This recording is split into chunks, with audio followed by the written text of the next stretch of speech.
வாங்க இன்னைக்கு டேஸ்டியான மஷ்ரூம் பெப்பர் ஃப்ரை எப்படி செய்கிறதுன்னு சொல்கிறேன் வாங்க.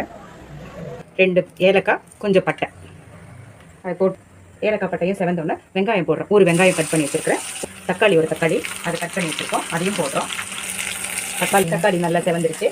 செவந்தோன்னே புதினா போடுறோம். புதினா போட்டால் நல்லா வாசனையாக இருக்கும், அதனால் புதினாவும் கட் பண்ணி வச்சுருக்க மஷ்ரூம், அந்த மஷ்ரூமையும் அதில் சேர்த்துக்கிறோம். நல்லா கிண்டி விடுங்க. கிண்டி விடணுன்னே மிளகு, சீரகம், இஞ்சி, பூண்டு, மிளகு சீரகம் ஒரு ஸ்பூன் வறுத்து பொடி பண்ணி வச்சுருக்கேன், அதையும் அதில் சேர்த்துக்கோங்க. மஞ்சள் பொடி 1 ஸ்பூன் சேர்த்துக்கோங்க. மிளகாய் பொடி 1 ஸ்பூன் சேர்த்துக்கோங்க.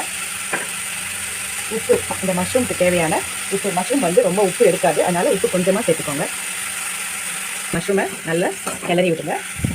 ஒரு கைப்பிடி அளவுக்கு தண்ணி லேசாக.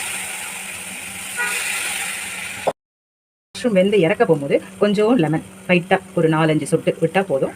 போட்டுட்டு கொத்தமல்லி கொஞ்சம் அதில் போட்டுட்டு கிளறி விட்டுட்டிங்கன்னா மஷ்ரூம் சூப்பராக இருக்கும். பெப்பர் மஷ்ரூம் இந்த மலை வாடையாக இருக்கிறதுக்கு நீங்கள் இந்த மாதிரி போட்டு சாப்பிட்டிங்கன்னா சளி பிடிக்காது, குழந்தைங்களும் விரும்பி சாப்பிடுவாங்க.